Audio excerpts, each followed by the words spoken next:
कंस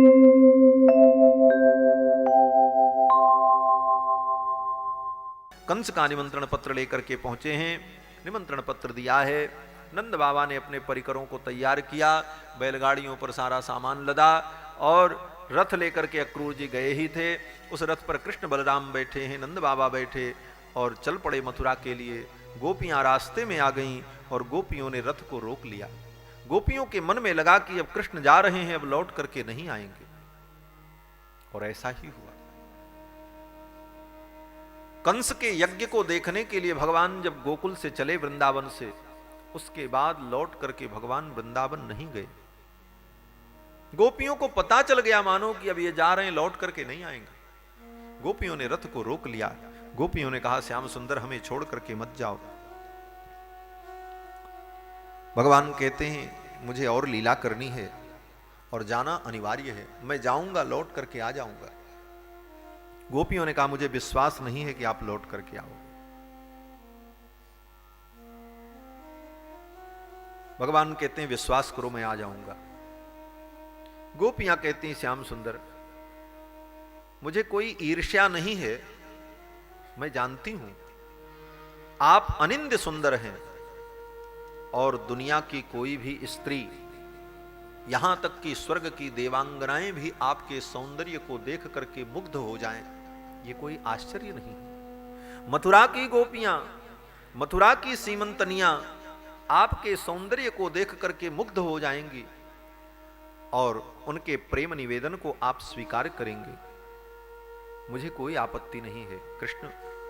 लेकिन मथुरा की उन नागरियों को, जिन नागरियों के अंदर हाव भाव विलास विलसती, नायक को अपने वश में करने की अनेक प्रकार की कलाएं जिनके अंदर हों, ऐसी नगर की उन नागरियों के प्रेम पाश में बंधकर, उस प्रेम पास में बंधकर मुझ ग्राम्य गोपियों को, मुझ गंवार गोपियों को कृष्ण भूल मत जाना। गोविंद के चरणों में अश्रु निवेदन करते हुए, नेत्राश्रु पुष्पांजलि मानो अर्पित करते हुए गोपियां कहती हैं, हे श्याम सुंदर, आज तो मुझे लग रहा है कि ये विधाता की सृष्टि जो है ना, विक्रीडितम तेरभग चेष्टितम यथा, ये तो विधाता की सृष्टि बच्चे के खेल के समान है। जैसे बच्चे खेलते हैं, क्या करते हैं, बोले बच्चा ने एक गुड्डा ले लिया, एक गुड़िया ले लिया, गुड्डा और गुड़िया का ब्याह किया, बाजे बजे, बच्चे यही सब तो खेलते हैं। गुड्डा गुड़िया का ब्याह किया और खेल खेला, और जब खेल समाप्त हुआ तो गुड्डे को उधर फेंका, गुड़िया को उधर फेंका, और बच्चे खा पी करके सो गए। उनके लिए तो खेल था। उसी प्रकार ये विधाता का खेल है। गोपियां कहती ये विधाता बच्चे से कम नहीं है, सृष्टि करता है और सृष्टि में एक दूसरे के मन को एक दूसरे की तरफ आकृष्ट कर देता है और फिर उन्हें अलग कर देता है। ये तो विधाता की सृष्टि एक बच्चे की क्रीड़ा के समान है। गोपियां कहती हैं, विक्रीडितम तेरभग चेष्टितम यथा, कृष्ण मैं आपको रोकूंगी नहीं, आप जाओ, लेकिन जाने को भी नहीं कह सकती। भगवान ने कहा क्यों? अब गोपियों का प्रेम देखो। गोपियां कहती हैं, श्याम सुंदर अगर कह दूं कि जाओ तो प्रेम से हीन वाणी हो जाएगी, अगर पूछ लूं कि कहां जा रहे हो तो आपकी यात्रा बिगड़ जाएगी, असगुन हो जाएगा। तिष्ठेति प्रभुता यथा रुचि कुरु स्वैसाप्युदासीनता, अगर कह दूं कि आपकी जो इच्छा हो करो, रुकना हो रुको, जाना हो जाओ, तो ये तो उदासीनता हो जाएगी कि हमको कोई मतलब ही नहीं। तो हे कृष्ण, किन शब्दों में मैं आपको विदा करूं, मेरे पास शब्द नहीं। तब तक अक्रूर पर दृष्टि गई। गोपी ने अक्रूर को देखा तो एक गोपी कहती है, अरे सखी, किस मूर्ख ने इस व्यक्ति का नाम अक्रूर रखा था, ये तो महाक्रूर है, मेरे कृष्ण को लेकर के जा रहा है। इस अक्रूर की ये अक्रूर समाख्या मिथ्याभूत है, क्योंकि जो इसका नाम है वैसा गुण इसके अंदर नहीं है। ये तो महान क्रूर है, मेरे कृष्ण को ले जा रहा है, मेरे प्राणधन को ले जा रहा है। गोपियां इस प्रकार कहती रहीं। भगवान रथ पर बैठे और चल पड़े। रथ जब थोड़ा दूर आगे बढ़ा तो गोपियां विरह से व्याकुल हो गईं। और रथ जब आगे बढ़ा, आंखों से ओझल हुआ रथ, तो गोपियां अपने विरह वेदना को रोक नहीं सकीं और जोर जोर से रोने लगीं लज्जा का त्याग करके। विलज्ज लज्जाम विसज्ज लज्जाम रुरुदुस्मसुस्वरम गोविंद दामोदर माधवेति। लज्जा का त्याग करके उच्च स्वर से गोपियां रोने लगी, हे गोविंद, हे दामोदर, हे कृष्ण मधुसूदन, मुझे छोड़कर कहां जा रहे हो। रोती रहीं। अंत में शांत होकर, अत्यंत गंभीर होकर के गोपियां अपने अपने घर चली गईं और पुनः अपने घर के कृत्य में लग गईं। ये तो संसार है, बड़े से बड़े दुख को जीव रो करके धो करके सह लेता है। गोपियां भी चली गईं, कृष्ण को अपने हृदय में बिठाकर कृष्ण का स्मरण करते हुए गोपियां चली गईं। और भगवान मथुरा आए। मथुरा में कथा तो बहुत है। रास्ते में भगवान ने अक्रूर जी को अपनी दिव्य लीला का दर्शन कराया। मथुरा में आकर के विश्राम घाट पर विश्राम किया। सायंकाल की वेला थी। भगवान ने नंद बाबा से कहा, बाबा आपकी अनुमति मिल जाए तो हम लोग थोड़ा मथुरा भ्रमण कर लें, नगर देख लें। आज तक नगर नहीं देखा, नगर कैसा होता है। गांव के बालक थे, नगर की सुंदरता कभी देखी नहीं। बड़ी बड़ी प्राचीरें, बड़ी बड़ी अट्टालिकाएं, प्रासाद, सब देख करके बच्चों के मन में हुआ नगर की गलियों को जरा देखें। नंद बाबा ने कहा, ठीक है जाओ देखने के लिए, लेकिन कहीं झगड़ा उगड़ा मत करना, शांति से जाना, शांति से चले आना। देखो, श्री रामावतार में भी राम जी जब अयोध्या के बाद मिथिला में आए तो पहला नगर उन्होंने देखा। अयोध्या के बाद दूसरा कोई नगर देखा तो मिथिला को देखा। और कृष्ण भगवान भी वृंदावन से आए तो पहला अगर कोई नगर देखा तो मथुरा देखा। तो वहां भी त्रेता में भी रामावतार में राम जी को नगर देखने की इच्छा भई। और वहां भी एक बाबा जी थे। कौन बाबा जी? बोले विश्वामित्र बाबा थे। राम जी ने विश्वामित्र बाबा से कहा कि नाथ लगन लखनपुर देखन चाही। लक्ष्मण जी नगर देखना चाहते हैं, आपकी अनुमति मिल जाए तो मैं लक्ष्मण को नगर घुमा करके ले आऊं, नगर दिखाए तुरंत ले आवो। और यहां भी इच्छा तो भगवान को ही हुई कि नगर देखें, लेकिन भगवान ने कहा बाबा आपकी अनुमति मिल जाए तो सखाओं को नगर घुमा करके लेकर के आ जाऊं। नंद बाबा ने कहा ठीक है जाओ, लेकिन किसी से झगड़ा उगड़ा मत करना, शांति से जाना, शांति से चले आना। कन्हैया ने कहा ठीक है, जैसी आपकी आज्ञा। चल पड़े। जब चले तो मथुरा की स्त्रियों को पता चल गया कृष्ण बलराम आए हैं, सखाओं के सहित नगर भ्रमण के लिए निकले हैं। मथुरा की स्त्रियां अपने अपने घर के प्रासाद पर खड़ी हो गईं कृष्ण का दर्शन करने के लिए। भगवान जब गली से गुजरते तो अभ्यवर्सन सौमनस्यैहि प्रमदाबल केशवौ। गोपियां कृष्ण और बलराम के ऊपर पुष्प की वर्षा करती और उनके मुख कमल को देखकर आनंद का अनुभव करती। बोले भगवान रास्ते से जा रहे हैं, गोपियां छत पर खड़ी हैं, मुख कैसे दिखा? बोले गोपियां इसीलिए ऊपर से पुष्प की वर्षा करती। अचानक जब पुष्प के गुच्छे भगवान कृष्ण और बलराम पर गिरते हैं तो भगवान ऊपर देखते हैं। गोपियां भगवान के मुखमंडल को देख करके भाव विभोर हो जाती हैं। इस प्रकार भगवान ने मथुरा की गलियों में घूम घूम कर मथुरा की ब्रजांगनाओं को, मथुरा की गोपियों को, मथुरा की सीमंतनियों को भगवान ने आनंद प्रदान किया। घूमते हुए जब आगे बढ़े तो उधर से एक धोबी आ रहा था, कंस का धोबी। कंस के लिए कपड़े धुलता था, ढेर सारे धुले हुए कपड़ों को लेकर के आ रहा था। उसके पीछे 4-5 सेवक थे जो कपड़ों को लेकर के चल रहे थे और वो धोबी आगे आगे चल रहा था छड़ी लिए हुए। हटो, रास्ता खाली करो। रास्ते में कोई दिख जाए वो धोबी उसको डांट दे, ढकेल दे। बड़ा उसको अभिमान था कि मैं कंस का धोबी हूं, महाराज मथुरा नरेश का मैं धोबी हूं। भगवान सामने आ गए, भगवान को देखा, धोबी ने कहा ए, हट जा सामने से। भगवान कृष्ण ने कहा क्यों? उसने कहा जानते नहीं हो, मैं महाराज कंस का धोबी हूं। भगवान को हंसी आ गई, इस मूर्ख को देखो, कंस का धोबी होने में ही इसको गर्व है, इसी में परेशान है कि हम बहुत बड़े पद पर हैं। भगवान ने कहा अच्छा, तो कंस के अगर आप धोबी हो, कंस का कपड़ा धुलते हो, तो जानते हो महाराज कंस कौन है? धोबी ने कहा कौन है? बोले मेरे मामा जी हैं, मैं उनका भांजा हूं, ये कपड़े जो है मुझे दे दो। अब उस धोबी ने कहा चलो चलो, तुम्हारे जैसे कितने लोग राजा को अपना रिश्तेदार और नातेदार बताते हैं कि वो मेरे मामा है, वो मेरे चाचा है। तुम्हारे जैसे जंगली लोग, तुम्हारे जैसे वनवासी लोग ऐसे कपड़े नहीं पहनते, ये राजसी वस्त्र हैं। धोबी ने कहा कि ईदृशान्नेव वासांसी, ऐसे वस्त्र नित्यम गिरिवने चराह, पहाड़ पर रहने वाले, जंगल में रहने वाले लोग ऐसे कपड़े नहीं पहनते। देखा है कभी ऐसे कपड़े? जैसे ही इतना कहा उस धोबी ने,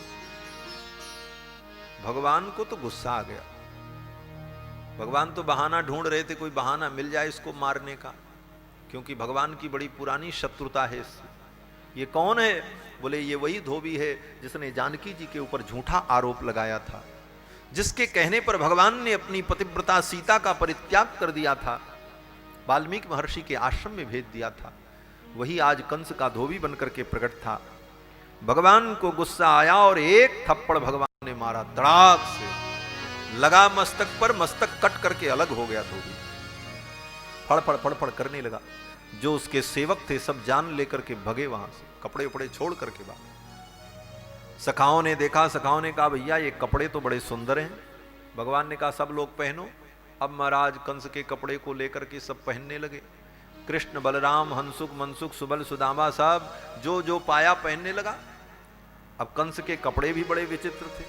श्री दामा ने तो कंस के पैजामा के एक पांव में दोनों पांव डाल दिए। बोले भैया इसको कैसे पहना जाता, हम लोग तो कभी देखे ही नहीं। तो दूसरे ने कहा ऐसे नहीं पहना जाता, हम बताते हैं। दूसरे ने क्या किया, दोनों में दोनों पांव डाले और ऊपर यहां तक ले आया खींच करके, और उसके बाद जो सामने की डोरी थी उसको गले में बांध दिया। बोले ऐसे पहना जाता। अब तो बड़ा मनोविनोद होने लगा मार्ग पर। भगवान देख रहे थे बच्चों की लीला। उसी समय मथुरा में भगवान का एक भक्त था जिसका नाम, वो दर्जी था, वो कपड़े सिलता था। वो दौड़ा हुआ आ गया। ततस्तुबायक प्रीतस्तयोर्वेशमकल्पयत। उस दर्जी ने कहा प्रभु आप थोड़ा समय दो, इन सारे कपड़ों को मैं आपके अनुकूल बना देता हूं, आपके सखाओं के अनुकूल बना देता हूं। भगवान ने कहा ठीक। फिर तो उस दर्जी ने अपने पूरे परिवार को बुलाया। उसके परिवार के सब लोग सिलने का ही काम करते थे, कपड़े का काम। एक एक कपड़े को एक एक सखा को पहनाया, कुर्ता पहना दिया। अब कुर्ता इतना लंबा ऐसे ऐसे हो। तो उस दर्जी ने क्या किया, बोले कैंची उठाई, खच खच काटना शुरू किया। जितना फालतू उतना काट काट करके निकालता चला गया और फटाफट सीसा करके टाँक करके उसको फिट कर दिया एकदम। कुछ ही देर में सारे कपड़े सखाओं के अनुकूल बन गए। सखा सब बड़े प्रसन्न हुए। कन्हैया ये वस्त्र तो बड़े अद्भुत हैं, ऐसे वस्त्र हमने कभी पहने ही नहीं, देखे ही नहीं। कन्हैया ने कहा चलो अब आनंद आएगा नगर घूमने में। अब सुंदर वस्त्र पहन करके चल पड़े। आगे जब चले तो सुदामा नाम का एक माली भगवान का भक्त था। वो माला लेकर के आया और कृष्ण भगवान को, बलराम को, सभी सखाओं को पुष्प की माला पहनाई। ततः सुदाम्नो भवनम मालाकारस्य जगमतुः। उस मालाकार ने भगवान को, भगवान की सखाओं को सुंदर माला पहनाई। अब बोले कपड़ा सुंदर हो गया, माला भी गले में आ गई, अब क्या कमी रह गई? बोले अब एक चीज की कमी है। क्या? बोले मस्तक पर सुंदर चंदन लग जाए चकाचक, केसर मिश्रित, तब नगर घूमने का आनंद हो, सौंदर्य बन जाए। अब चंदन कहां मिले? तो इधर से जा रहे थे भगवान श्री कृष्ण अपने सखाओं के साथ, उधर से एक दासी आ रही थी, कंस की दासी। उसका नाम था सैरंध्री और वो कुब्जा थी, उसके कुबड़ निकला हुआ था पीठ में। कुब्जा आ रही थी, 3 जगह से टेढ़ी, हाथ में एक थाली को ले रखा था उसने, और उस थाली में अनेक कटोरियां थीं। कटोरियों में अनेक प्रकार के सुगंधित चंदन घिस करके कंस के लिए ले जा रही थी। मटकती हुई 3 जगह से टेढ़ी कुब्जा आ रही थी। लोग उसे देख करके हंस रहे थे। जब भगवान के सम्मुख आई तो भगवान ने उसको रोका। अथ ब्रजन राजपथे न माधवः स्त्रियं गृहीतांग विलेप भाजनम विलोक्य कुब्जां युवतीं वराननां पप्रच्छयान्तिं प्रहसन् रसप्रदः। रसप्रद भगवान ने कुब्जा को रोका और कहा, सखी का तुम कौन हो? उसने कहा, मैं कंस की दासी हूं। बोले, क्या ले जा रही हो? बोले, चंदन ले जा रही हो। किसके लिए? बोले, कंस के लिए। भगवान ने कहा, तुम तो बड़ी सुंदरी हो, ये चंदन मुझे दोगी? ज्यों ही भगवान ने उसको सुंदरी कहा, नाराज हो गई, बिगड़ गई ठाकुर जी। कृष्ण, मेरे जैसी कुरूप स्त्री को सुंदरी कहकर के मेरा उपहास कर रहे हो?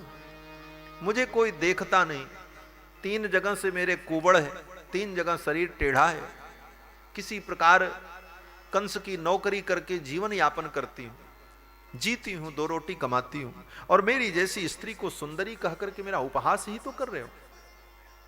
कृष्ण भगवान ने कहा, नहीं सखी, तेरे हृदय की सुंदरता को देख करके मैंने तुझे सुंदरी कहा। अब तो कुब्जा प्रसन्न हो गई। भगवान ने कहा, मुझे चंदन दोगी? कुब्जा ने कहा, गोविंद, चंदन तो आपके ही योग्य है, ये चंदन मैं आपको दूंगी, लेकिन मेरी एक शर्त है। कुब्जा ने कहा, मेरी एक शर्त है। भगवान ने कहा, क्या शर्त है? कुब्जा ने कहा, इस चंदन के सहित इस चंदन वाली को भी आप स्वीकार कर लो, तब मैं चंदन आपको दूं। चंदनवारी सहित लेहु चंदन यदुनंदन।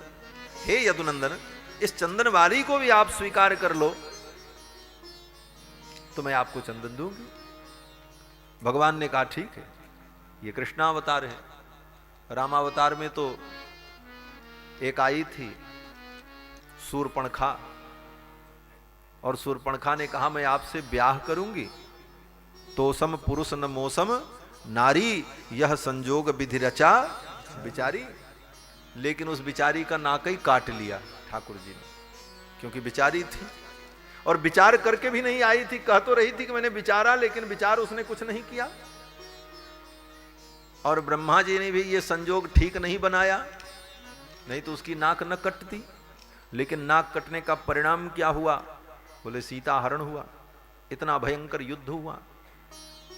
इसलिए भगवान ने कहा, अब अगले अवतार में कोई भी आ जाए, हम किसी का त्याग नहीं करेंगे, कोई भी आवे। और कुब्जा आई तो भगवान ने कहा, ठीक है, कोई बात नहीं। 3 जगह से टेढ़ी कुब्जा, कुबड़ निकला हुआ था। लेकिन देखो, वहां पर शूर्पणखा वेश बदल करके आई थी तो तरुणम दारुणी वृद्धा, अत्यंत वृद्धा थी शूर्पणखा, लेकिन माया के द्वारा सुंदर रूप बना करके आई तो भगवान ने उसे स्वीकार नहीं किया। लेकिन कुब्जा जैसे थी उसी प्रकार भगवान के सम्मुख प्रस्तुत है, इसलिए उसकी सहजता के कारण भगवान ने कहा, ठीक है, मैं तुम्हें स्वीकार करता हूं। भगवान ने चंदन लिया, और चंदन लेने के बाद भगवान ने कुब्जा को कहा, कुब्जे, आज मैं तुझे सुंदरी बना देता हूं, क्योंकि अब तू मेरी हो गई, और जो मेरा हो उसे दुनिया हंसे देख करके ये ठीक नहीं।